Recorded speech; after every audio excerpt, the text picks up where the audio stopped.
Olá, como vai? No programa de hoje eu vou falar sobre inventário, herança, divisão de bens, um assunto nada agradável, mas eu acredito que se eu conseguir esclarecer os principais pontos, eu pelo menos deixo uma tranquilidade sob o ponto de vista legal. Eu fiz assim, eu preparei um roteiro de forma que eu possa responder as 5 perguntas mais frequentes que a gente acolhe no escritório. A primeira pergunta é sempre a seguinte: eu preciso fazer inventário? Em que situação? O inventário é necessário, indispensável, quando a morte traz a sucessão de bens a herdeiros. Em outras palavras, quando a pessoa falecida deixou bens e herdeiros. E existe um prazo? Essa é a segunda questão.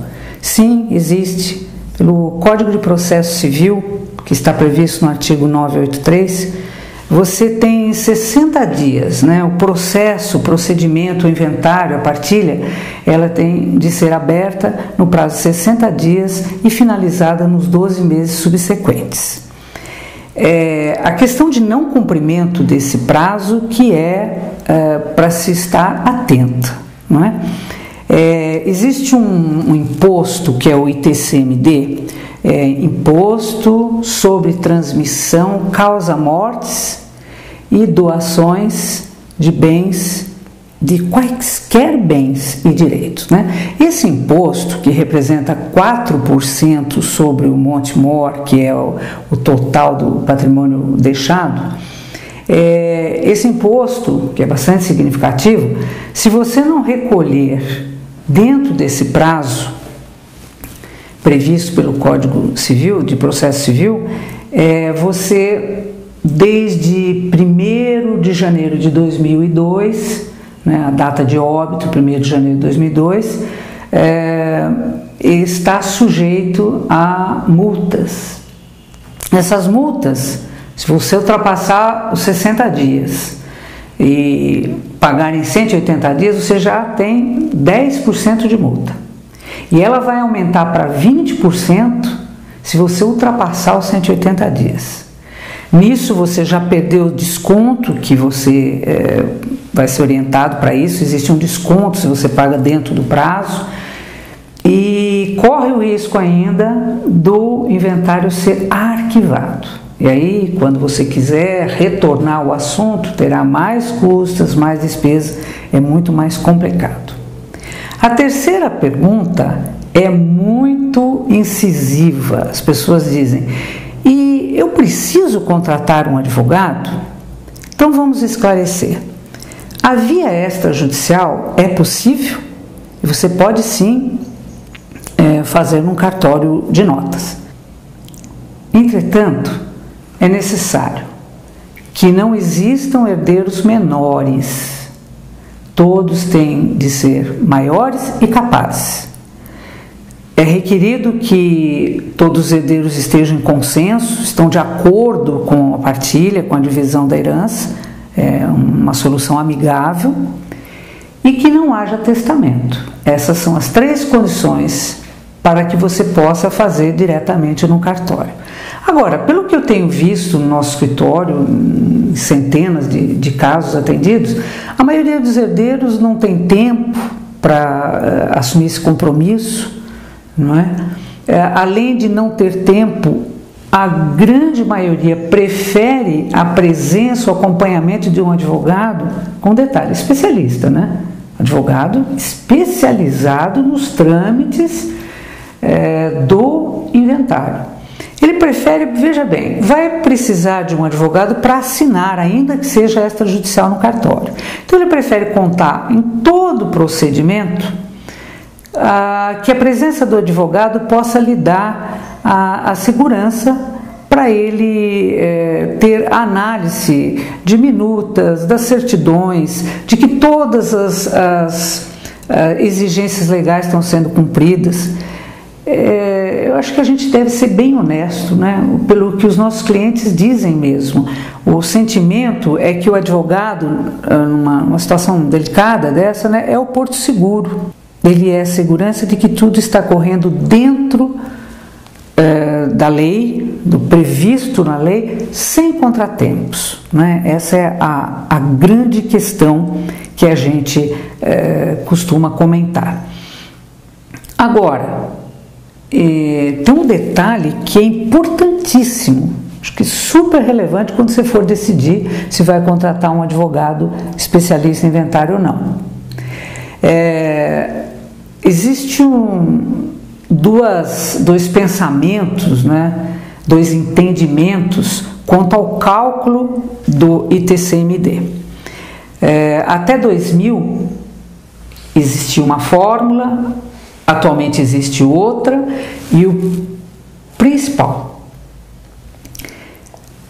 existe uma maneira de fazer o cálculo pelo valor venal do imóvel determinado pela prefeitura, e outra fórmula é fazer pelo valor aferido aos imóveis pela prefeitura para cálculo do IPTU. Presta atenção. Essa perícia, esse entendimento desse cálculo, por isso que a gente fala de um advogado que tenha o olhar de cálculos financeiros, né, de cálculos contábeis, a perícia em fazer essa fórmula pode significar para você mais de 100% de diferença no imposto a ser pago. Mais de 100%, eu acho que é bastante significativo, importante mesmo para você analisar e considerar. Eu fiz essa anotação então da terceira questão, e ela se complementa aqui, né? Então, na condução zelosa, hábil, na condução dedicada e conhecendo os meandros mais específicos, o advogado pode lhe assegurar que tudo isso transcorra com tranquilidade, ok? Bom, outras observações que eu acho importante considerar também é o seguinte: além disso que a gente já comentou, existem situações, por exemplo, digamos que você está em São Paulo, tem herdeiros em outras regiões e os bens estejam distribuídos por diversos estados e até no exterior. Particularidades como essas, entre outras, é aí que entra a prática e o expertise do advogado. Agora, fazendo um parênteses, é a mesma coisa sobre testamento, que as pessoas perguntam: por que eu preciso fazer um testamento? Eu preciso de advogado para fazer o testamento?